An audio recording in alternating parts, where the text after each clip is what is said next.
السميع العليم من الشيطان الرجيم من حمده ونفخه ونفسه بسم الله الرحمن الرحيم اتل ما أوحي إليك من الكتاب وأقم الصلاة إن الصلاة تنهى عن الفحشاء والمنكر وقال الله سبحانه وتعالى أقم الصلاة لدلوك الشمس إلى غسق الليل وقرآن الفجر وقال الله سبحانه وتعالى تعالوا إلى كلمة سواء بيننا وبينكم وقال الله سبحانه وتعالى وما آتاكم الرسول فخذوه وما نهاكم عنه فانتهوا عن عبد الله بن مسعود رضي الله تعالى عنه قال قال رسول الله صلى الله عليه وسلم ليس من شيء يقربكم على الجنة ويبعدكم من النار إلا قد أمرتكم به رواه الشمسنا আলহামদুলিল্লাহ সমস্ত প্রশংসা শুকরিয়া গুণগান সেই সর্বশক্তিমান আল্লাহ সুবহানাহু ওয়া তাআলার জন্য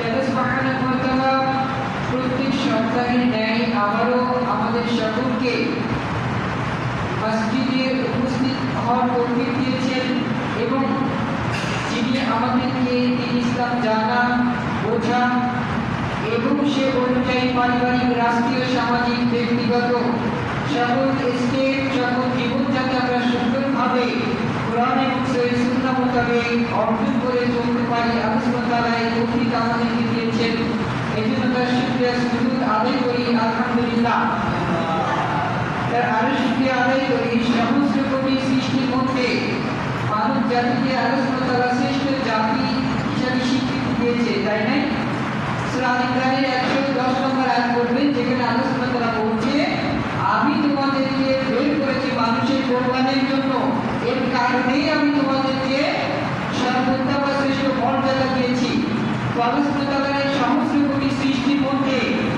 মানব জাতিকে সর্বশ্রেষ্ঠ জাতি মর্যাদা সম্পন্ন জাতি সর্বশ্রেষ্ঠ মাখলুক এবং সর্বশ্রেষ্ঠ নবী মুহাম্মদ রাসূলুল্লাহ সাল্লাল্লাহু আলাইহি ওয়াসাল্লামের উম্মত হিসেবে প্রেরণ করেছেন এজন্য তার আরো একবার শুকরিয়া আদায় করি আলহামদুলিল্লাহ অজস্র দরুদ এবং সালাম বর্ষিত হোক সেই নবীর উপরে যার অক্লান্ত পরিশ্রম অক্লান্ত ত্যাগ তিতিক্ষার মাধ্যমে আল্লাহ সুবহানাহু ওয়া তাআলা ইসলামকে মুকাম্মাল করেছে কমপ্লিট করেছে পরিপূর্ণ করে দিয়েছে কোনো ফাঁকা আছে হুজুরের জন্য কোনো জায়গা রাখেনি যে হুজুরে যে কিছু ঢোকাবে এমন কোনো জায়গা আল্লাহ সুবহানাহু ওয়া তাআলা রাখেন নাই তার নবীর মাধ্যমে পরিপূর্ণ করে দিয়েছে সামাইলা নাম্বার 5 অথচ হুজুর বলছে আল্লাহ রাখে না তো কি হয়েছে দু চারটে হাত দ্বারা ঢোকাতে হবে আছে না ঢোকাচ্ছে তো যে আমাদের এটা হচ্ছে না একটু মিলান দেওয়া লাগবে তাতেও হচ্ছে না একটু জ্ঞান ঢোকানো লাগবে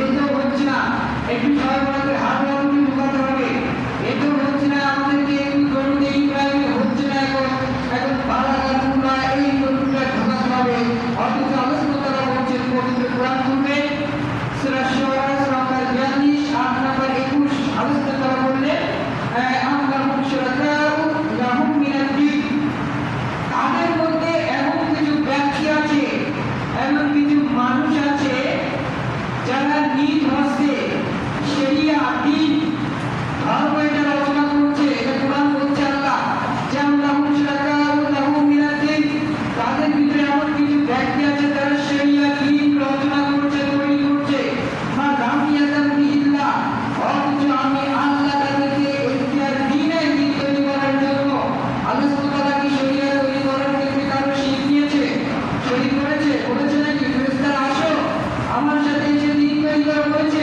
সালাত সম্পদ নাম্বার 28 থেকে 30 পর্যন্ত পড়বে আল্লাহ সুবহানাহু ওয়া তাআলা ফেরেশতাদের ডাকলে যে আমি পৃথিবীতে মানব জাতি সৃষ্টি করতে চাই ফেরেশতারা কি বলেছিল তারপরে আমাকে ফেরেশতাদের কথা শুনেছে তো আল্লাহ সুবহানাহু ওয়া তাআলা দ্বীন শরিয়ার ক্ষেত্রে কাউকে শিখ নেন নাই কিন্তু হুজুর করছে যে আল্লাহ সুবহানাহু ওয়া তাআলা তাদের কথা লক্ষ্য করে সূরা শুআরা বলছে যে ওই সমস্ত ব্যক্তি যারা নিজেরা দ্বীন তৈরি করবে শরিয়া রচনা করবে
বেঁধে দিয়ে ওরা হু হু করছে, মানে লুঙ্গি মাথায় আছে কি মাথায় আছে বোঝা যায় না, আমি নিজে চোখে দেখে এসেছি। তো এই হচ্ছে অবস্থা, যারা এই শরিয়া রচনা করছে, আল্লাহ সুবহানাহু ওয়া তাআলা বলছে তারা এটাকে আমল করছে, উপাসনা করছে, ইবাদত করছে, অথচ আমি আল্লাহ তাদের এই জ্ঞান দেই নাই। পরে আল্লাহ সুবহানাহু ওয়া তাআলা সূরা গাশিয়ার ভিতরে বলছে যে তাদেরকে আমি জ্বলন্ত আগুনে প্রবেশ করাবো, অর্থাৎ জাহান্নামের ভিতরে তাদেরকে আমি প্রবেশ করাবো।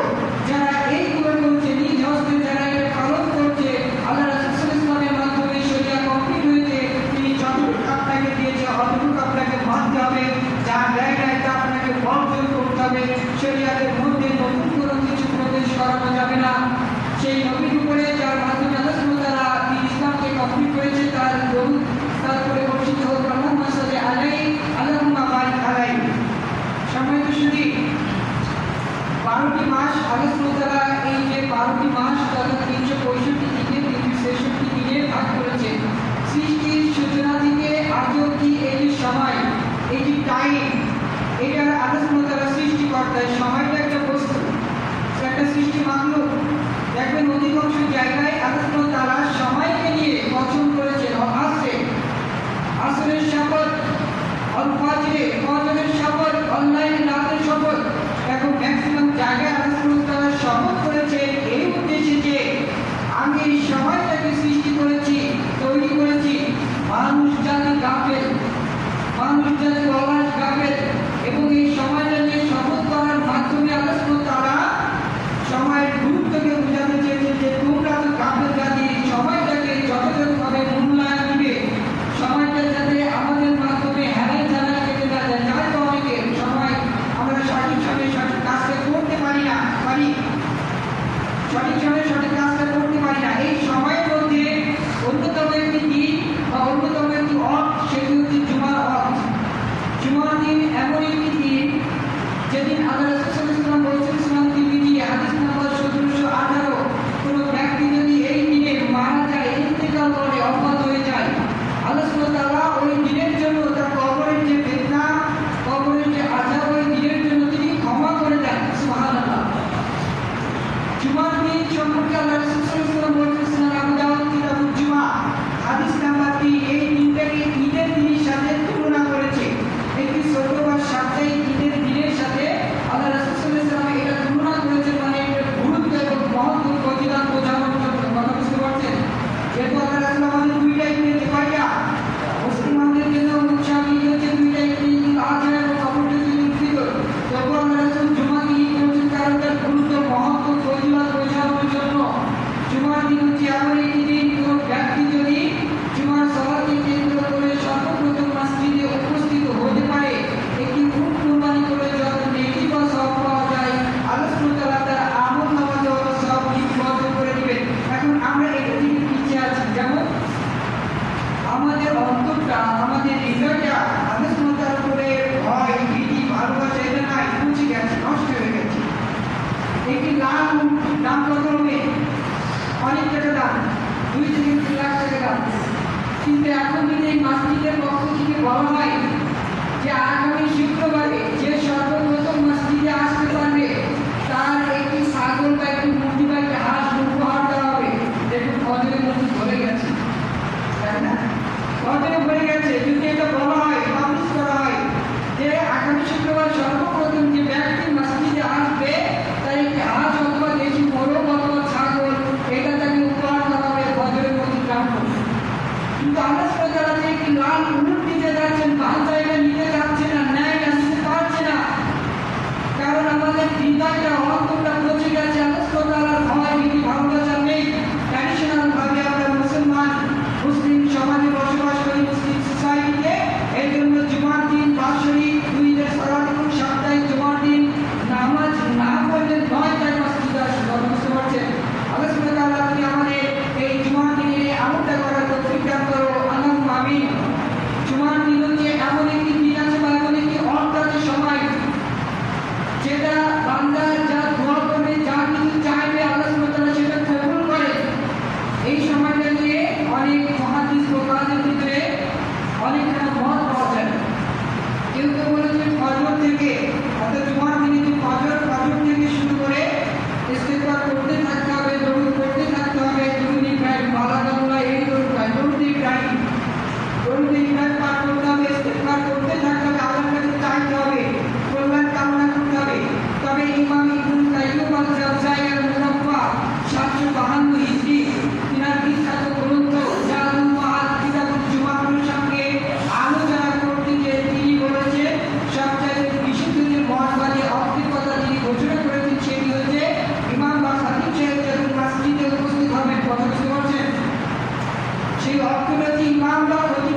संवर 3 आयत नंबर 64 सूरा হাশর সংবার 59 আয়াত নম্বর 7 অথচ হাদিস থেকে বুখারী একটি হাদিস উপস্থাপন করেছি এবং কোরআনের আয়াত এবং হাদিসকে সামনে রেখে আজকে আমার আলোচনার আলোচ্য বিষয় যে বিষয়টা নিয়ে আপনাদের সাথে কিছু সংক্ষিপ্ত সময় গুরুত্বপূর্ণ তথ্য শেয়ার করব সেটি হচ্ছে সালাত এন্ড মডার্ন সায়েন্স। নামাজ এবং আধুনিক বিজ্ঞান, কম্পিটেবল অর আনকম্পিটেবল, এটা সুসংগত নাকি অসংগত কথা বুঝতে পারছেন? নামাজ এবং আধুনিক বিজ্ঞান এটা সামঞ্জস্য নাকি অসামঞ্জস্যপূর্ণ, এটা নিয়ে কিছু সংক্ষিপ্ত সময় বলতে পারি বলবো এবং কিছু দার্শনিকের পর আমি এখানে উপস্থাপন করবো ইনশাআল্লাহ। এবং এটা থেকে আপনারা বেশ কিছু পয়েন্ট নোট করে নেবেন, কাজে লাগবে। যারা দাবি করে রক্ত দেয় হারাম বিদাত মাংস হয়েছে না দাবি করে না, মুখের উপরে হাত বাঁধানোর মতো আছে না, তো বিজ্ঞান দ্বারাও প্রমাণিত আসলে রাসূলুল্লাহ সাল্লাল্লাহু আলাইহি সুন্নাহর মধ্যে সবসময় কল্যাণ নিহিত থাকে। সুবহানাল্লাহ। তিনি আল্লাহ বলে দিয়েছে যে আমার রাসূলের মধ্যে তোমাদের জন্য সর্বোত্তম আদর্শ কল্যাণ রয়েছে। সুন্নাহর মধ্যে বিজ্ঞান নিহিত আছে, প্রতিষ্ঠিত বিজ্ঞান যদি যেটা স্বীকার করে সেটাই রাসূলের সুন্নাহ, ওইটুকু তোমাদেরকে মানতে হবে ওটা। তো প্রথমে সালাত এন্ড মডার্ন সায়েন্স এর সম্পর্কে বলতে গেলে সালাতের যে শাব্দিক অর্থ বা বিশ্লেষণ ব্যাখ্যা সেটা আমাদের অনেক স্কলার আছে বা অনেক লেকচারার বা অনেকেই বলে এটার অর্থ করে থাকে বা ইংলিশ অর্থ করে থাকে প্রেয়ার আছে না, সালাতের ইংরাজি অর্থ কি হয়? প্রেয়ার। কিন্তু এটা যথাযথ বা সঠিক অর্থ নয়। আমি হচ্ছে বুদাপেস্ট ইউনিভার্সিটি অফ হাঙ্গেরির অনলাইন সিলেবাসের প্রতিনিধিত্ব বুঝতে পারছেন থিওলজি ডিপার্টমেন্টে। তো প্রেয়ার শব্দটি দ্বারা ওখান থেকে যিনি থিওলজি ডিপার্টমেন্টে আছেন উনিও বলেছে যে প্রেয়ার শব্দটি, এবং আমি হচ্ছে আপনার অক্সফোর্ড ডিকশনারি এবং আরও যে ডিকশনারিগুলো আছে দেখেছি প্রেয়ার শব্দটি দ্বারা আবেদন নিবেদন করা বোঝায়। কি বললাম তাহলে বলেন সালাতের যে স্কলাররা যারা অনুবাদ করে থাকে ইংলিশ অনুবাদ যে প্রেয়ার এই শব্দটি দ্বারা আবেদন নিবেদন বোঝায়, কিন্তু সালাতকে আবেদন নিবেদন আলোচনা দ্বারা আমরা যে বলি ইয়াকা না'বুদু ওয়া ইয়াকা নাস্তাঈন, আমরা আপনার ইবাদত করছি এবং আপনার কাছে সাহায্য চাই। কি চাই? সালাত কি? দোয়া, সাহায্য চাওয়া, অনুনয় বিনয় হওয়া, তাই না? তবে এটা সালাতের সঠিক অর্থ নয়। প্রেয়ার সালাতের সঠিক অর্থ হচ্ছে প্রে শব্দের অর্থ অনুনয় হওয়া, সাহায্য চাওয়া, বিনয়ীভাবে সাহায্য চাওয়া, হেল্প চাওয়া, অনুনয় হওয়া, কাকুতি বিনয়ী সহে সাহায্য চাওয়া। কথা বুঝতে পারছেন? এটি হচ্ছে সালাতের সঠিক। তবে এই শব্দ দ্বারা সালাতকে সীমাবদ্ধ রাখা যায় না, কারণ সালাত হচ্ছে অর্থ উপযুক্ত একটি বৈশিষ্ট্য মণ্ডিত। শুধু যে আমি প্রে এই শব্দটি দিয়ে সালাতকে সীমাবদ্ধ, দোয়া বা সাহায্য চাওয়া এই শব্দ দিয়ে আমি সালাতকে সীমাবদ্ধ রাখবো এমনটি নয়। কথা বুঝতে পারছেন? এমনটি না। সালাত একটি অর্থপূর্ণ বৈশিষ্ট্য মণ্ডিত একটি শব্দ, এটাকে নির্দিষ্ট কোনো শব্দের মাধ্যমে সীমাবদ্ধ করে রাখা যায় না। তবে এটার সঠিক উত্তর অর্থ হচ্ছে প্রে শব্দের অর্থ সাহায্য চাওয়া, হেল্প চাওয়া আল্লাহ সুবহানাহু ওয়া তাআলার কাছে। আর প্রেয়ার শব্দের অর্থ নিবেদন, আবেদন করা। এটা হচ্ছে সবার সালাতের মধ্যে যে কানেকশন রয়েছে এটা। মানুষকে আল্লাহ সুবহানাহু ওয়া তাআলা এবার আসুন যে মানুষ জাতি অর্থাৎ আমাদেরকে আল্লাহ সুবহানাহু ওয়া তাআলা চরণশীল দেহ শরীর প্রদান করেছে। এখন এই দেহ যদি আমাদের কোনো একটা অঙ্গের যদি সমস্যা হয়ে যায় আমাদের ভালো লাগে? ভালো লাগবে? একটা ধরেন যে পা অথবা হাতের সমস্যা নাই মনে করে ভালো লাগবে? আল্লাহ সুবহানাহু ওয়া তাআলা মানুষের চরণশীল দেহ প্রদানের জন্য আপনার এই দেহটা যদি সতেজ সুচল এবং অ্যাক্টিভ রাখতে চান কি করতে হবে? দেহকে কাজে লাগাতে হবে কি হবে না? শরীরটাকে কিছু ব্যায়াম করতে হবে কি হবে না? ব্যায়াম করতে হবে না? পশ্চিমা বিশ্ব যারা দেখবেন, পশ্চিমা বিশ্ব অনেকেই তারা তাদের শারীরিক মানসিক দেহ যে অঙ্গ প্রত্যঙ্গের বিষয়ের উপরে অধিক গুরুত্বপূর্ণ এবং অধিক তারা গুরুত্ব দিয়ে থাকে। কথা বুঝতে পারছেন? তারা দেখেন না সবসময় ফিটনেস, সবসময় অলওয়েজ ফিটনেস, এবং তাদের অনেক রোগ ব্যাধি এগুলো অনেক কমও হয়, দেখা যায় কম, অলওয়েজ ফিটনেস। ঠিক আল্লাহ সুবহানাহু ওয়া তাআলা মানব জাতিকে চলমান দেহ প্রদান করলেন। করার সাথে দেহকে চলমান বা সতেজ রাখার জন্য আল্লাহ সুবহানাহু ওয়া তাআলা 1400 বছর পূর্বে 5 ওয়াক্ত নামাজকে দিনে এবং রাতে 5 ওয়াক্ত নামাজকে বান্দার জন্য উম্মতে মুহাম্মাদের জন্য ফরজ করে দিয়েছে। কথা বুঝতে পারছেন? ফরজ করেছে। এবং এই নামাজের মাধ্যমে আপনার দেহ, আপনার শরীর, এই যে নড়াচড়া হয়, এইগুলোর ব্যায়াম হয়ে যাবে। পর্যায়ক্রমে কিছু পয়েন্ট ব্যাখ্যা আমি ডিটেল সামনে জ্ঞান পর্যায়ক্রমে। তো আল্লাহ সুবহানাহু ওয়া তাআলা এই নামাজকে ফরজ করেছে যাতে যে সময় যতটুকু নামাজ দিয়েছে সব সময় কিন্তু সবার শরীরে সব রকমের ব্যায়াম হয় না, হয় এটা করলে শরীরের ক্ষতি হবে, প্রেশার বেশি হয়ে যাবে।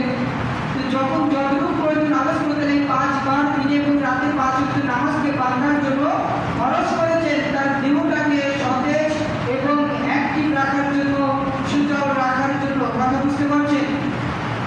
এবং নামাজের যে মেইন যে বিষয় থাকে, নামাজের মেইন যে বিষয় প্রথম স্টেপে তাকবীরে তাহরিমা কি থাকে? তাকবীরে তাহরিমা। তাকবীরে তাহরিমার আগে আমাদেরকে দাঁড়াতে হয় নামাজের জন্য।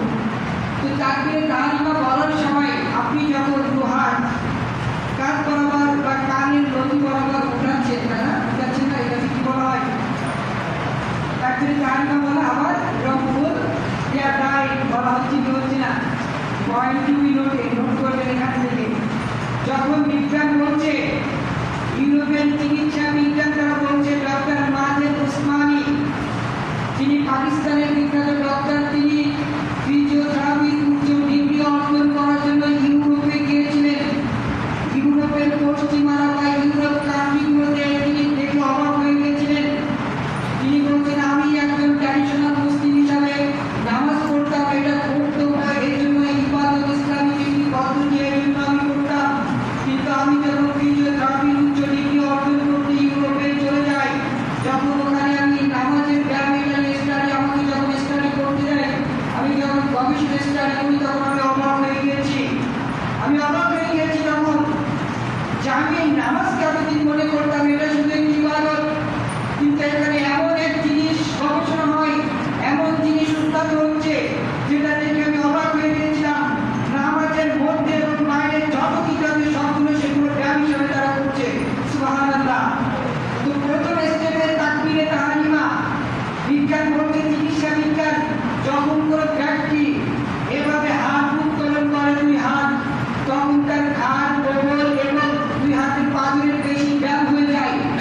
এবং হাড়ের রোগী সহ যত ব্যক্তি আছে, যত মানব দেহ আছে, সবার জন্য উপকারী এবং শরীরটাকে হাড়ের এবং হাড় অ্যাটাক এই রোগ থেকে রক্ষা পাওয়ার জন্য এর খুবই গুরুত্বপূর্ণ, এর কন্টিনিউয়াসলি করতে হবে। কথা বুঝতে পারছেন? যারা বলছে অপরাজাইন করা যাবে না, এটা আমি আমার নিজের কথা বলছি না, আধুনিক বিজ্ঞানের কথা বলছি। আমি হাদিস দিয়ে অজস্র হাদিসের দলিলে হুজুরকে ঢেকে দিতে পারি অপরাজাইন করা যাবে কি যাবে না। কিন্তু যেহেতু আজকে আমার আলোচনার বিষয় বিজ্ঞান এবং নামাজ নিয়ে, এই জন্য আমি বিজ্ঞান করে দিচ্ছি। বিজ্ঞান নিয়ে প্রমাণ হচ্ছে যে রাসূল সাল্লাল্লাহু আলাইহি ওয়াসাল্লামের সুন্নাহর মধ্যে কল্যাণ নিহিত। হুজুর তুমি যেটা করছো সেটা ভুল, কারণ বিজ্ঞান প্রতিষ্ঠিত সত্য কখনো মিথ্যার বিরুদ্ধে যায় না। কুরআন হক বলো সত্য এসেছে, ওয়াজাহাকাল বাতিল চলে গেছে মিথ্যা, ইন্নাল বাতিলা নিশ্চয়ই মিথ্যা, কানা জাহুকা চিরদিন মিথ্যা। মিথ্যা কখনো সত্যের সামনে মাথা চড়া দিয়ে উঠতে পারে না। যখন কোনো ব্যক্তি এভাবে তাকে তাহরিমা গ্রহণ করে দাঁড়িয়ে পড়ছে, তখন তার এই মানব শরীরে তার হাড়ের একটি ব্যায়াম হয়ে যাচ্ছে। কথা বুঝতে পারছেন? এবং মস্তিষ্কে যে কোটি কোটি কোষ এবং সেল থাকে, এগুলোর ভিতরে উত্তম রশ্মি ঘনত্ব প্রবেশ করতে থাকে। এর হার্টের রোগী সম্পর্কে মানব দেহের জন্য খুবই গুরুত্বপূর্ণ এবং যারা রোগী তাদের জন্য খুব গুরুত্বপূর্ণ, মানে ইঙ্গিত দিয়েছেন পশ্চিমা যারা চিকিৎসা বিজ্ঞান তারা। বুঝতে পারছেন? দ্বিতীয় নাম্বার পর্যায়ে হচ্ছে হাত বাঁধা নিয়ে। তাকবীরে তাহরিমার পরে আপনি হাত কোথায় বাঁধবেন, এটা নিয়ে মতভেদ আছে না? এটা নিয়ে মতভেদ আছে। তো এটা নিয়ে অজস্র হাদিসের দলিল দেওয়া যাবে। এবং তাদের প্রকাশনী থেকে ইসলামিক ফাউন্ডেশন সুনান আবু দাউদ হাদিস নাম্বার 759 আলা সাদরিহি বিসসালাহ, আল্লাহ রাসূল সাল্লাল্লাহু আলাইহি ওয়াসাল্লাম নামাজের মধ্যে সাদরি মানে ভক্তি, মানে মধ্যে সালাত, নামাজের মধ্যে তিনি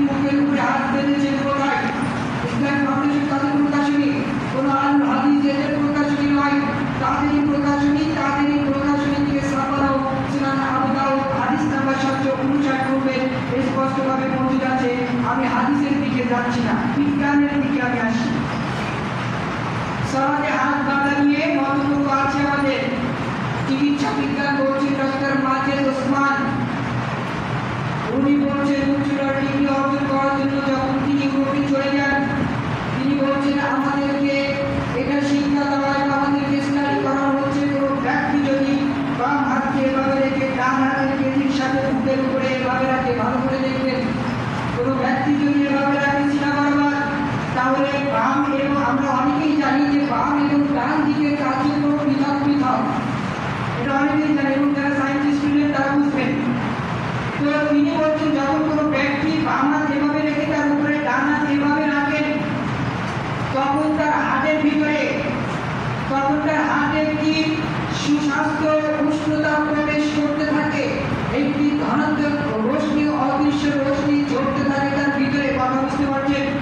যেটা হার্টের জন্য, পিলার জন্য এবং রক্ত সঞ্চালনের জন্য, সঠিকভাবে চলাচলের জন্য খুবই উপকারী। ডক্টর সাহেব তিনি বলছেন যে এভাবে আমাদেরকে যারা রোগী আছে বিশেষ করে তাদের এভাবে চিকিৎসা দিচ্ছে যে তোমরা এভাবে হাতকে এভাবে 1 ঘন্টার মতো রেখে দিবে। কথা বুঝতে পারছেন? এতে করে আপনার হার্টে একটি উষ্ণতা, স্বাস্থ্যসম্মত উষ্ণতা প্রবেশ করছে, আপনার রক্তকে সঠিকভাবে চলাচলের জন্য যে প্রতিক্রিয়া সেটা সৃষ্টি হয়ে যাচ্ছে। এখন হুজুরে বলছে যে হাত বাঁধতে হবে নাভির নিচে, তো হুজুর তো বিজ্ঞানের বাইরে, মানে হুজুরের খবরই নাই। যেখানে বিজ্ঞান এত উন্নত কিন্তু হুজুর এখনো পড়ে আছে সেই কোথায়। আল্লাহ সুবহানাহু ওয়া তাআলা সমস্ত করে সৃষ্টি করেছেন, কিন্তু হুজুরের সীমাবদ্ধ করেছে 18,000 সীমাবদ্ধ করে দিয়েছে। হুজুরের কোনো খবরই নাই, হুজুর এখনো বিজ্ঞানের বাইরে। কোরআন সহিহ সুন্নাহর বিরুদ্ধে তো আছে, তারপরে বিজ্ঞান মডার্ন সায়েন্স যেগুলো বাইরে, মানে মডার্ন সায়েন্স আধুনিক বিজ্ঞান যারা আছে এদের সামনে যদি এই সমস্ত ব্যক্তিকে উপস্থাপন করা হয় তাহলে বিজ্ঞান আমরা লাভ করে দিই। যেখানে বিজ্ঞান বলছে এবং এরূপ যদি আপনি করতে থাকেন, আপনার মানব অঙ্গগুলো সঠিকভাবে একটি সচেতনতা মানে এটি কাজ করবে। 2 নম্বর পর্যায়, 3 নম্বর পর্যায় সেটি হচ্ছে কোরআন তেলাওয়াত নিয়ে। কোরআন তেলাওয়াত নিয়ে ডক্টর মাজেদ ওসমানী তিনি বলছেন কোনো ব্যক্তি যখন নামাজের ব্যায়াম নিয়ে তিনি স্টাডি করছেন, কথা বলতে পারছেন, ওখানে গিয়ে ইউরোপে এটি পাবেন আপনি লেকচার অফ বিমাচার পেজ নাম্বার 47, এর ভিতরে পরবর্তীতে পেয়ে যাবেন। এবং দি ওয়েব এই যে প্রকাশনী আছে তাদের একটি যে পত্রিকা নিউজ, ইউরোপ কান্ট্রি সর্বোত্তম সবচেয়ে বড় পর্যায়ে যে পত্রিকা দি ওয়েব প্রকাশনী, এতে আপনি প্রকাশ পাবেন 64 নম্বর লাইনের ভিতরে দেখবেন স্পষ্টভাবে বর্ণিত রয়েছে মাসিক যেটা আসে। তো ওখানে তিনি বলছেন কোনো ব্যক্তি যদি ইমাম সাহেব যখন হাত বাঁধা করে একটু পরে তাদের যে ধর্মের যে গান বা কোরআন তেলাওয়াত যেটা বলি সেটা যখন করছে এবং তার পিছনে যারা লাইন দিয়ে আছে, মানে সহজে কিন্তু আমরা যেমন কতগুলো কারে না, তার পিছনে যারা লাইন দিয়ে আছে ইমাম সাহেব যখন বলছে সেটা তার কান দিয়ে শরীরের ভিতরে প্রবেশ করছে। কোথায়? শরীরের ভিতরে প্রবেশ করছে। ডক্টর সাহেব বললেন এটি হচ্ছে রোগ প্রতিরোধের সবচেয়ে বড় পাথর। আর আল্লাহ সুবহানাহু ওয়া তাআলা বলে দিয়েছে 1400 বছর আগে পবিত্র কোরআন বলবে সূরা ইসরা সূরা নম্বর 17 আয়াত নম্বর 83 ওয়ানুনাজ্জিলু মিনাল কুরআনি মা হুয়া শিফা, এই কোরআনটা আমি মুমিনদের জন্য শিফা আর উপকার দানকারী হিসেবে প্রেরণ করেছি। কথা বুঝতে পারছেন? মুমিনদের জন্য শিফা, জালিমদের জন্য এটা ক্ষতি বাড়িয়ে নিয়ে আসে, তারা বেশি বুঝে এটার জন্য এটা ক্ষতি বাড়িয়ে নিয়ে আসে। আল্লাহ 1400 বছর আগে বলে দিয়েছে, বিজ্ঞান সেটা স্বীকার করে নিচ্ছে আজকে কিছুদিন আগে। বিজ্ঞান বলছে এটা আপনার শরীরে যেমন প্রবেশ করছে, এটা চিকিৎসা বা আমরা গবেষণা করে দেখলাম এটা রোগ প্রতিরোধের সবচেয়ে বড় পাথর। এবং কোনো ব্যক্তি যদি সেই কথাগুলো তার পর মনে মনে বলতে থাকে, কথা বুঝতে পারছেন, আস্তে আস্তে যদি বলতে থাকে, যেভাবে আমরা নিঃশ্বাস ফাতিহা করি, কোনো ব্যক্তি যদি এভাবে বলতে থাকে তাহলে তার মুখ তহবিলের ব্যায়াম হয়ে যায়, কোলেস্টেরল সঠিকভাবে কাজ করে, রক্ত চলাচল সঠিকভাবে কাজ করে। কথা বুঝবে? কোনো ব্যক্তি যদি ইমাম সাহেব ফাতিহা পড়ছে সেটা আপনার শরীর দিয়ে কান দিয়ে ঢুকে শরীরে প্রবেশ করছে, তাৎক্ষণিকভাবে কেটে চলে যাচ্ছে, আপনার রোগ প্রতিরোধের জন্য এটা আপনার সবচেয়ে বড় পরস্পরের 1 নম্বর পয়েন্ট।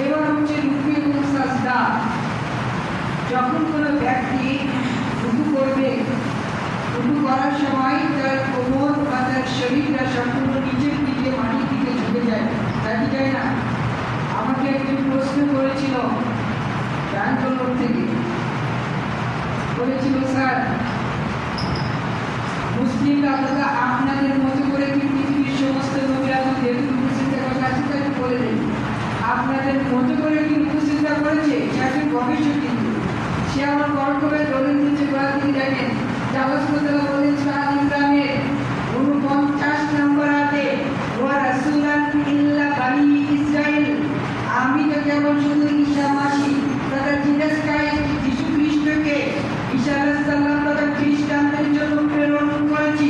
এখন খ্রিস্টানদের ইবাদত আমাদের মতো নয়, এটা যুক্তি। সে বলছে আল্লাহ যে বলে দিয়েছে ঈসা আলাইহিস সালামকে তিনি খ্রিস্টানদের জন্য প্রেরণ করেছেন, আমরা সকলেই একমত যে তিনি এসেছিলেন সেই জাতি বা সেই গোত্রের জন্য, তিনি সমস্ত মুসলিম বা সমস্ত সবকিছুর জন্য আসে নাই। তাহলে কিভাবে মুসলিমদের মতো করে সমস্ত নবী রাসূলগণ রূপচিন্তা করেছে? আমাকে বলেন তো, তাহলে কিভাবে আপনাদের ধর্মটা বা আপনাদের এটা চিরসত্য হতে পারে? প্রশ্ন ছুড়ে দিয়েছি। আলহামদুলিল্লাহ, আমি তাদের কোরআন এবং বাইবেল তাদের ধর্মগ্রন্থ উভয় দিকে পর্যাপ্ত পরিবেশন করেছি। আমি বলেছিলাম পবিত্র কোরআন এটা কোরআনের দাবি যে আল্লাহ সুবহানাহু ওয়া তাআলা বলছেন যে প্রত্যেকটা মানুষ তার রবের সামনে রুকু এবং সাজদা করে। যারা রুকু করে তাদের সাথে রুকু করো, আমার প্রতি তাদের সাথে যারা রুকু করে। সূরা ইমরানের 83 নম্বর আয়াতে পেয়ে যাবেন।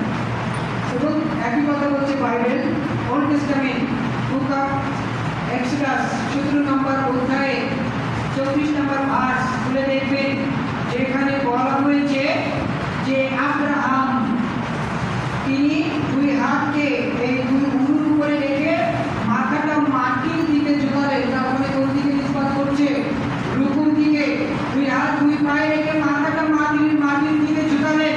কথা বুঝতে পারছেন? Bible old testament book of Exodus 17 নম্বর অধ্যায়ের 24 নম্বর ভার্স এবং Bible old testament book of acts 3 নম্বর অধ্যায়ের 17 নম্বর অনুচ্ছেদের ভিতরে বলছে যে জোশুয়া একটি জায়গাতে চলে গেলেন। যাওয়ার পরে জোশুয়া জায়গাটা পরিষ্কার বা পবিত্র করে সেইখানে তিনি দুই হাত মাটিতে রেখে কবরটা মাটিতে ঠেকালেন। Bible New Testament Gospel of Matthew 14 নম্বর অধ্যায় 20 নম্বর অনুচ্ছেদের ভিতরে বলছেন মোজেস এবং হারুন, মোজেসকে মুসা আলাইহিস সালাম এবং তার ভাই হারুন আলাইহিস সালাম তিনিও নবী। তো মোজেস এবং হারুন তারা দুজনে দুই হাঁটুর উপরে রেখে অর্থাৎ উরুর উপরে রেখে মাথাটা মাটির দিকে ঝুঁকালেন অর্থাৎ রুকু করলেন। Bible New Testament Gospel of Matthew 20 নম্বর অধ্যায় 34 নম্বর অনুচ্ছেদ ভার্সের ভিতরে বলছেন জিসাস ক্রাইস্ট তাদের ঈশ্বর, যারা তাদের ঈশ্বর বলে দাবি করে, তাদের নবী, তাদের নেতা জিসাস ক্রাইস্ট যীশু খ্রিস্ট ঈসা আলাইহিস সালাম আল্লাহ সুবহানাহু ওয়া তাআলা তার উপর রহমত বর্ষণ করুন। এই ব্যক্তি বাইবেলের স্পষ্টভাবে উল্লেখ করছে 36 নম্বর অধ্যায়ে যে সে একটি পরিষ্কার জায়গার ভিতরে গেলেন, কয়েকবার সামনে আগানোর পরে তিনি দুই হাত মাটিতে রেখে কপালটা শিল্পীয় স্রষ্টার উদ্দেশ্যে মাটিতে ঠেকালেন। তার মানে তিনি চিন্তা করলেন, পর্যাপ্তভাবে আরো তাকে পরিবেশন করে দিয়েছি। আলহামদুলিল্লাহ, ওই ব্যক্তি তখন সত্যটাকে স্বীকার করে নিয়েছে। সত্যটা স্বীকার করার পরে আমি তখন তাদের এই যে চিকিৎসা বিজ্ঞান উন্নত দেশগুলো সম্পর্কে কিছু তথ্য এবং কিছু দার্শনিকের কলম উপস্থাপন করলাম, যেখানে বলা হচ্ছে যদি কোনো ব্যক্তি রুকু করে তাহলে তার কোমর, হাত, পিলা, ফুসফুস, হাত এগুলোর ব্যায়াম হয়ে যাচ্ছে। এবং প্রত্যেকটা দেহের জন্য খুবই উপকারী, বিশেষ করে যারা হাতের রোগ এবং কোমরের ব্যথার রোগী যারা আছে। ডক্টর সাহেব তিনি বলছেন যে এটার উপরে আমাদের সবচেয়ে বেশি গুরুত্বপূর্ণ বা জোর দিতে সেটি হচ্ছে রুকু এবং সাজদা। সেটি কি কথা বলেন? রুকু এবং সাজদা। এই রুকু এবং সাজদা সঠিকভাবে আদায়ের পরে আমাদের যত প্রবলেম আছে, যত সমস্যা আছে সবগুলো সলভ হয়ে যাচ্ছে। বা আমাদের কাছে বা ডক্টরদের কাছে যারা আছে সেই সমস্ত রোগী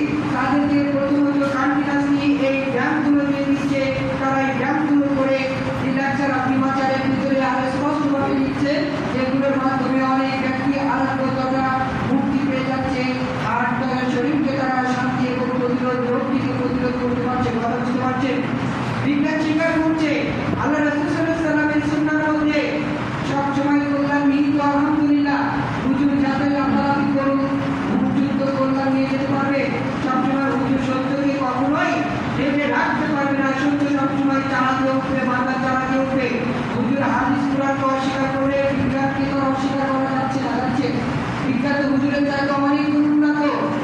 হুজুর অনেক বছর হাদিসকে অস্বীকার করছে, সমাজে মোল্লার কাছে প্রচার করছে, কিন্তু বিজ্ঞান মানুষ এমন একটি সময় বসবাস করছে যে সময় মানবিক কারণ যুক্তি এবং বিজ্ঞানকে বেশি রকম প্রায়োরিটি দিয়ে থাকে।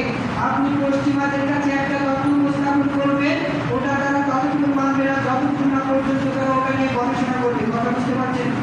ওটা নিয়ে গবেষণা না করা পর্যন্ত ওটাকে তারা অ্যাকসেপ্ট করে না, ওটাকে তারা অ্যাকসেপ্ট কখনোই করে না। পশ্চিমা যারা গবেষক আছে তারা সবসময় স্টাডি, আর আমরা কি সবসময় মানে বিভিন্নভাবে আমরা সময়টাকে অপচয় করছি। আলোচনা তারা তুমি আমাদের সময়টাকে সঠিকভাবে কাজে লাগানোর তৌফিক দান করার কারণ আমি দ্বিতীয় নম্বর, আসলে সংক্ষিপ্ত সময় অনেক কথা বলতে চাইলেও বলার কোনো অবকাশ থাকে না। কিছু দার্শনিকের কলাম আমি পেশ করতে চেয়েছিলাম, দুই একজন দার্শনিকের কলাম পেশ করবো না আমার সম্পর্কে তারা বলেছে যারা চিকিৎসা বিজ্ঞানী। এক নম্বর পর্যায়ে স্যার রিভান লিভেন, অনেকে হয়তো নাম জেনে থাকবেন, আবার অনেকে জেনে থাকবেন না। স্যার রিভান লিভেন ইনি বলছেন, আমি প্রত্যেকটা কান্ট্রিগুলো সফর করেছি, ভ্রমণ করেছি। আমি খ্রিস্টান, ইহুদি, বৌদ্ধ, হিন্দু এবং মুসলিম প্রত্যেকের ইবাদতের জায়গাটা উপাসনালয় এগুলো আমি কম্পেয়ার করেছি, তুলনা করেছি, গবেষণা করে দেখেছি। তো আমি এমন কোনো ধর্ম পাই নাই যেখানে এমন কাজ বা এমন কর্মগুলো করা হয় যেগুলো মানুষের জন্য উপকারী, এমন ইবাদত আমি পাই নাই। তবে ইসলাম নিয়ে যখন আমি কম্পেয়ারিং করেছি, তোমরা স্টাডি করেছি, তখন আমি অবাক হয়ে গেছি যেটি এমন একটি ধর্ম, এমন একটি ইবাদত যেটার মাধ্যমে শুধু সৃষ্টি ও স্রষ্টার গোলামি বা দাসত্ব করার মধ্যে সীমাবদ্ধ নয়, যেটার মধ্যে নিজের শরীরটাকে সতেজ এবং সুন্দর রাখার একটা অন্যতম মাধ্যম। কথা বুঝতে পারছেন? কথা বোঝা যায়? এটি পাবেন হচ্ছে এখানে দি জোসেফ অফ ডিমাচার পেজ নাম্বার 44 এর ভিতরে স্পষ্টভাবে উল্লেখ রয়েছে।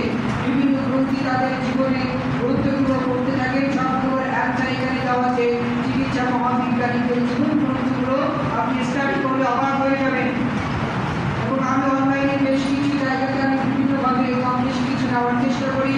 আলোচনা করে এই টপিক আমাকে দিয়েছে, দোয়া করবেন যেন আরো যায়। আমি তো ইনি বলছে, আমি যখন এই বিষয়টিকে কম্পেয়ার করেছি, আমি খ্রিস্টানদের গির্জাতে গিয়েছি, ইহুদি খ্রিস্টানদের, আমি বৌদ্ধদের উপাসনালয়ে গিয়েছি, হিন্দুদের মন্দিরে গিয়েছি এবং মুসলমানদের মসজিদ ইবাদতের জায়গা এইগুলো আমি সফর করেছি।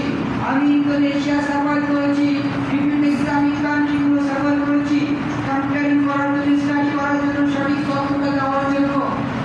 যখন আমি এমন কোনো ধর্মের ভিতরে এগুলো পাই না যেগুলো মানবের কল্যাণ করে নিয়েছে মানবকে, কিন্তু ইসলাম এমন একটি ধর্ম, এমন একটি জিনিস ইসলামে রয়েছে, এমন একটি ইবাদত রয়েছে।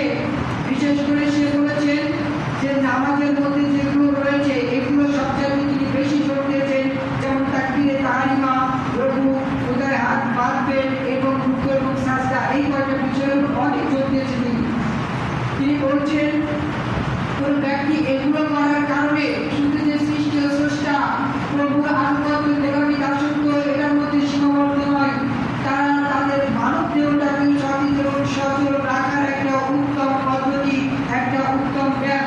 আপনি ইউরোপে চলে যাবেন, ইউরোপের চিকিৎসা বিজ্ঞানে এবং বিশেষ করে বুদাপেস্ট ইউনিভার্সিটি অফ হ্যাঙ্গেরিতে, যেখানে চিকিৎসা বিজ্ঞান ডিপার্টমেন্টে আপনি চলে যাবেন, দেখবেন আপনাকে নামাজের মধ্যে, নামাজে তাকবীরে তাহরিমা থেকে সালাম ফিরানো পর্যন্ত আপনাকে ব্যায়াম হিসাবে শিক্ষা দিবে, ব্যায়াম হিসাবে আপনাকে শিক্ষা দিবে। যদি আমার কথা বিশ্বাস হয় আপনি দেখেন, দেখে নিতে পারেন, বা কারোর সাথে যদি আপনাদের সম্পর্ক থাকে তার মাধ্যমে আপনি জিজ্ঞাসা করে নিতে পারেন। চিকিৎসা বিজ্ঞান ইউরোপ বুদাপেস্ট ইউনিভার্সিটি চিকিৎসা বিজ্ঞানের ডিপার্টমেন্টে আপনি দেখবেন খোঁজে যে এই নামাজের তাকবীরে তাহরিমা থেকে গিয়ে নামাজে সালাম ফেরানোর আগ পর্যন্ত যত কাজগুলো আছে, যত নিয়ম আছে, সবগুলো তারা ব্যায়াম হিসাবে শিক্ষা দিচ্ছে। সুবহানাল্লাহ। তিনি অবাক হয়ে গেলেন যে মুসলমানদের একটি কি আজীব ধর্ম, যেটা আমি এতদিন বুঝতাম না, এতদিন জানতাম না। দুই নাম্বার, যিনি ইউরোপিয়ান দার্শনিক, চিকিৎসা বিজ্ঞানের যিনি প্রধান, স্যার মিস্টার এমটি, নামগুলো অনেক বলেন না, স্যার মিস্টার এমটি, তিনি তার জীবনী গ্রন্থের ভিতরে উল্লেখ করছেন তিনি বলছেন কোন ব্যক্তি যদি জাগতিক সুখ শান্তি ভোগ বিলাস এটার পিছনে ছুটতে থাকে, এই পয়েন্টটা খুবই দ্রুত সকলে বুঝবেন। কোন ব্যক্তি যদি জাগতিক শান্তি ভোগ বিলাস এটার পিছনে ছুটতে থাকে, ওই ব্যক্তি নিজেকে সংশোধন করার কথা ভুলে যায়। কথা বুঝতে পারছেন? নিজের আত্মাকে সংশোধন করতে পারে না এবং এমন কিছু সুখ শান্তি যার কারণে তার সৃষ্টি প্রভু স্রষ্টা এটার দিকে দূরে সরে যায়, ইনসিডেন্স হতে থাকে, দূরে সরে যেতে থাকে, তার মধ্যে তার ভালোবাসা থাকে না। যখন এই কাজগুলো করতে থাকে বা করতে থাকে তখন তার সাইকোলজিক্যাল প্রবলেম দেখা যায়। কি বলছে চিকিৎসা বিজ্ঞানে যিনি হেড স্যার মিস্টার এমকিং, তিনি বলছেন যখন কোনো ব্যক্তি এমন কোনো আনন্দে ভোগ বিলায় দুনিয়াবি এটা নিয়ে যখন জাগতিক শান্তি এটা নিয়ে যখন ব্যস্ত, তখন সে তার প্রভুর দিকে দূরে সরে যাচ্ছে। তার নিজেকে সংশোধন করার ক্ষমতা তার থাকে না, কন্ট্রোল থাকে না। যখন এই কাজগুলো তার ভিতরে গ্রাস করছে সুখ শান্তি, ইভেন কি তার আস্তে আস্তে তার সাইকোলজিক্যাল প্রবলেম হতে থাকে, তার শারীরিক প্রবলেম হতে থাকে, শারীরিক প্রবলেম দেখা যায়। এই কথার উপর কিন্তু তিনি আরো বলছেন যদি কোনো ব্যক্তি এই অবস্থা থেকে ফিরে আসতে চায়, তার দৈনিক কিছু ব্যায়ামের কারণ থাকা লাগবে, ব্যায়ামের প্রয়োজন থাকা লাগবে এবং তার স্রষ্টার স্মরণ করা লাগবে, তাহলে তার সাইকোলজিক্যাল প্রবলেমটা মোটেও দেখা দিবে না। এই কথার উপর আমি তার এই কথার উপর চিন্তা এবং স্টাডি করে দেখলাম। আমি শুনলাম ইফতারের জন্য 5 ওয়াক্ত নামাজকে ফরজ করেছি, পাঁচ ওয়াক্ত, যেটার মাধ্যমে বান্দা তার রবের ভালোবাসা পায়, বান্দা তার রবের সাথে সম্পর্ক তৈরি করতে পারে, বান্দা তার রবের অনেক কাছে যেতে পারে। যখন আপনি সিজদায় যাচ্ছেন আপনি রবের অনেক কাছে চলে যাচ্ছেন এবং আপনি নিজেকে সংশোধন করতে পারেন। কেন? আপনি কি আপনার তো স্মরণে আছে যে এখন ফজরের এখন জোরের আজান দিয়েছে, আমাকে সালাত পড়তে হবে। কথা বুঝতে পারছেন? সালাত পড়তে হবে আমাকে। মাগরিবের অর্থ হচ্ছে আপনি দুনিয়া নিয়ে ব্যস্ত আছেন কিন্তু আজান হচ্ছে আপনি সেটা সালাত পড়ে নিলেন। কথা বুঝতে পারছেন? সৃষ্টি ও স্রষ্টার ইবাদত গোলামি আসক্ত করছে, আপনার শরীরের ব্যায়াম হয়ে যাচ্ছে, আপনি নিজেকে সংশোধন করছেন। দেখেন ইসলাম মানুষের জন্য কত সমাধান, সুন্দর সমস্যার সমাধান দিয়েছে, দেখেছেন? অনেক সমাধান দিয়েছে। এই জন্য আমরা যারা এখনো ভাবে 5 ওয়াক্ত নামাজকে কন্টিনিউয়াসলি করি না, তাদেরকে আমি উদাত্ত আহ্বান করব, বিনয়ের সাথে রিকোয়েস্ট করব যে আপনারা অন্তত পক্ষে 5 ওয়াক্ত সালাতকে কন্টিনিউয়াসলি করুন। আপনারা নিজেরা সচল এবং সতেজ থাকবেন। আর আমরা যদি সতেজ বা সচল না থাকি, আমাদের দেহ যদি একবার অচল হয়ে যায়, কোনো আছে সমাজের কোনো নাই, পরিবারের কোনো আছে, তো দেখবে। এবং এইটা যদি চলতে থাকে তাহলে দেশ আমরা কিভাবে কোরআন সুন্নাহ মোতাবেক কিভাবে আমরা চালাবো পারবো? এই জন্য আগে আমাদের নিজেদেরকে সংস্কার হতে হবে, তারপরে আমরা সমাজটাকে সংস্কার করবো ইনশাআল্লাহ। তিনি বলছেন তার এই কথার উপর আমি চিন্তা করে দেখলাম যে আল্লাহ সুবহানাহু ওয়া তাআলা 5 ওয়াক্ত নামাজকে বান্দার উপরে ফরজ করেছে যাতে বান্দা সময় মতো তার স্মরণ করতে পারে, সাইকোলজিক্যাল প্রবলেম থেকে সে বেঁচে থাকবে এবং তার শরীরে ব্যায়াম হয়ে যাচ্ছে। আপনি ধরেন ফজরের অর্থ ধরি, আমি বেশি 5 ওয়াক্ত বলার মতো সময় হয়তো এখানে হবে না, প্রত্যেকটা বিষয় অল্প করে বলি।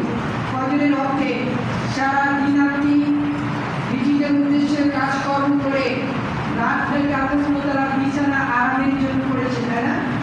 রাতে যখন আপনি আরামের জন্য বেড রেস্টে চলে যান, যখন আপনি বেড রেস্ট হয়ে যাচ্ছেন, তখন আপনার শরীরটা একটা অন্যরকম সচেতনতা অনুভব করে।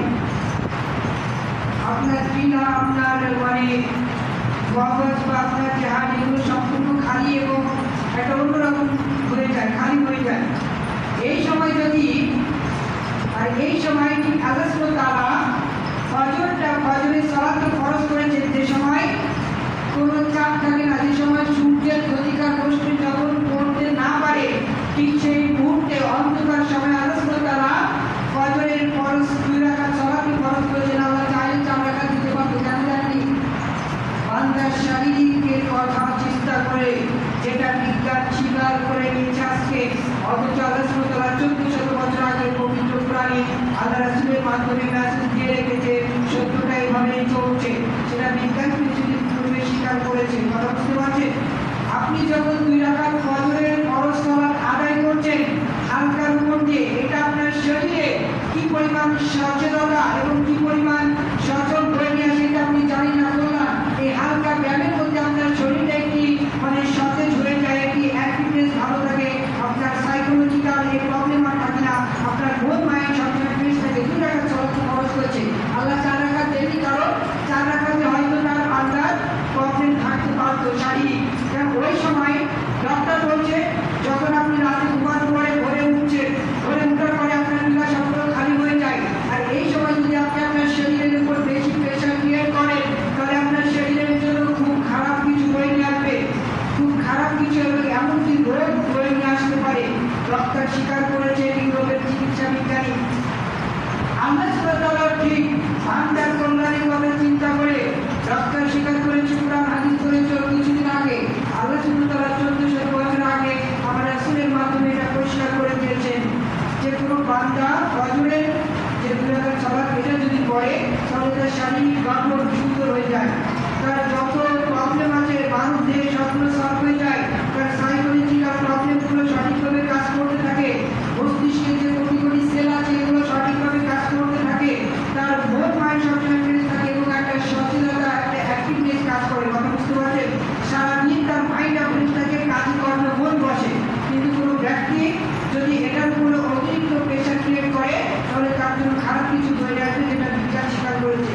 আলহামদুলিল্লাহ সেটা পবিত্র কোরআন 1400 বছর আগে মেসেজ দিয়ে রেখেছে। আলহামদুলিল্লাহ আল্লাহ সুবহানাহু ওয়া তাআলা তুমি আমাদের এই কথাগুলো বোঝান এবং এগুলো যাতে সঠিকভাবে মানতে পারি, চলতে পারি, সে অনুযায়ী তুমি আমাদের তৌফিক দান করো। আল্লাহুম্মা আমিন।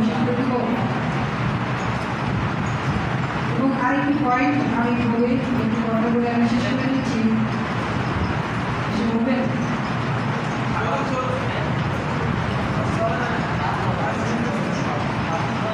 তো আল্লাহ সুবহানাহু ওয়া তাআলার কাছে দোয়া করি, তাই দাবি রাখি আল্লাহ সুবহানাহু ওয়া তাআলা যে কথাগুলো শুনলাম নামাজ এবং বিজ্ঞান সম্পর্কে, আল্লাহ সুবহানাহু ওয়া তাআলা তুমি আমাদেরকে এই কাজগুলো সঠিকভাবে করার তৌফিক দান করে। এবং আমি উদাত্তভাবে আহ্বান বা রিকোয়েস্ট বলতে পারি বলবো আমরা যাতে একটু পড়াশোনা স্টাডি করি, পড়াশোনার মাধ্যমে আমরা সত্যিটা জানতে পারবো। পড়াশোনা স্টাডি না করলে আমরা সত্যিটা জানতে পারবো না। এক হুজুর বলছে একটা, আর এক হুজুর বলছে আর এক, মানুষ তো বিভ্রান্তি ভিতরে পতিত হয়ে যাচ্ছে।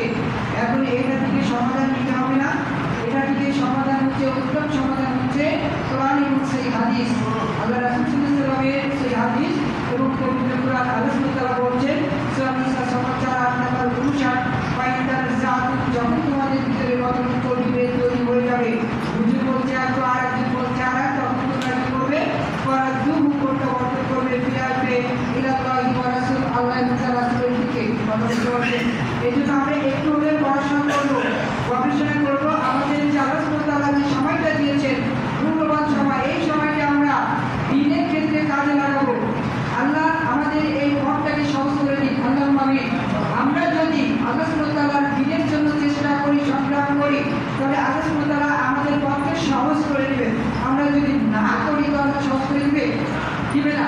আর এই জন্য আমি সবাইকে রিকোয়েস্ট করবো যে বর্তমান আমরা সবাই কম বেশি জানি এবং শিক্ষিত, মার্জিত, ভদ্র। এই জন্য আমরা পড়াশোনা করবো, সত্যটা যাচাই করবো, সত্যটা সঠিকভাবে জাজমেন্ট করবো কোরআন এবং সেই হাদিস দিয়ে। বিজ্ঞান দিয়ে সবসময় সত্য এমনটা নয়। গত এক প্রোগ্রামে প্রোগ্রাম ছিল আমার, ওখানে আমি কোরআনের মডেল সায়েন্স করে লেকচার দিতে, চার্লস ডারউইনের যে থিওরি, এটা আমি বিভিন্নভাবে তাকে ভুল এবং প্রমাণ করেছি, তো অনেকেই জানে। তারপরে আমি কিছু প্রতিষ্ঠিত যে বিজ্ঞানিক সত্য, এটা কখনোই কোরআন এবং হাদিসের বিরুদ্ধে যায় না। এটা আজকে আপনারা অনেকেই বুঝতে পারছেন আলোচনার মাধ্যমে। কথা বুঝতে পারছেন? এবং অনেকগুলো পয়েন্টও আছে, যেহেতু সময় পেরিয়ে অনেক টাইম হয়ে গেলে সবগুলো উপস্থাপন করতে চাইলেও পারবো না। কিছু পয়েন্ট উপস্থাপন করলাম। আল্লাহ সুবহানাহু ওয়া তাআলা এই কথাগুলোর মাধ্যমে তুমি সমস্ত মুসলিম উম্মাহকে কল্যাণ বয়ে নিয়ে আসার তৌফিক দান করো। আল্লাহুম্মা আমিন। আল্লাহ সুবহানাহু ওয়া তাআলা আজকের আলোচনার মাধ্যমে আমরা যেন সঠিকভাবে ইসলামটা বুঝে মেনে চলতে পারি। আল্লাহুম্মা আমিন। আল্লাহ সুবহানাহু ওয়া তাআলা তুমি আমাদের সবাইকে তোমার দ্বীনের জন্য কবুল করে নাও। আল্লাহুম্মা আমিন। আল্লাহ সুবহানাহু ওয়া তাআলার কাছে এই দোয়া, আল্লাহ সুবহানাহু ওয়া তাআলা তুমি আজকে আমাদের এই জুমার খুতবার মাধ্যমে, আলোচনা লেকচারের মাধ্যমে আমাদের জীবনের যত ছোট ছোট গুনাহ ত্রুটি বিচ্যুতি আছে সবগুলো তুমি ক্ষমা করে লিখিত বদলে দাও। হৃদয় করতেন। আল্লাহ তুমি আমাদের সকলকে, আমাদের মধ্যে যারা অসুস্থ হয়েছে তাদের তুমি সেবায় কামনা দান করো এবং আমাদের সকলকে সতেজ এবং সচল রাখার তৌফিক দান করো। আমিন। এই বলে আজকে সংক্ষিপ্ত আলোচনা এখানে শেষ করছি।